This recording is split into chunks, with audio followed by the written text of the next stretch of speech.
Hello, I'm here with my good friends Ilana and Betsy. And this pose coming up is called Padmasana, which is probably one of the most archetypal of all the yoga asanas, the Lotus Pose. But it's a pose that is not particularly easy for us Westerners to do. It's very interesting. If you look in Light on Yoga, each one of the poses has a numerical rating. And the rating goes from 1 to 60, 1 being the easiest pose, usually like Tadasana, 60 being the most difficult pose, and there's one pose near the back of the list that is a 60. I don't remember exactly which one.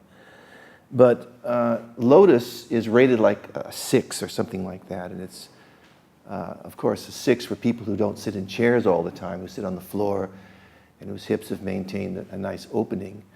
So for a Westerner, Lotus would be rated much, much higher than a 6.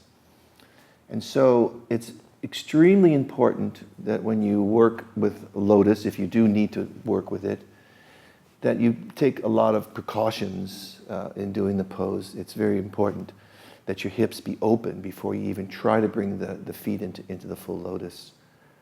So you need to do a lot of warm-ups before you try Lotus. And then you don't, at first, want to hold the pose for a really long time. You sort of get it in and then get right out again, at least at first, until you get a little bit more adept at what you're doing. Let's have the yoginis bring the feet forward on the floor in front of the pelvis, knees bent. And I will ask Betsy to, let's bring the left foot into Ardha Padmasana first, please. Now, when you do this, I'd like you to be a little bit slow.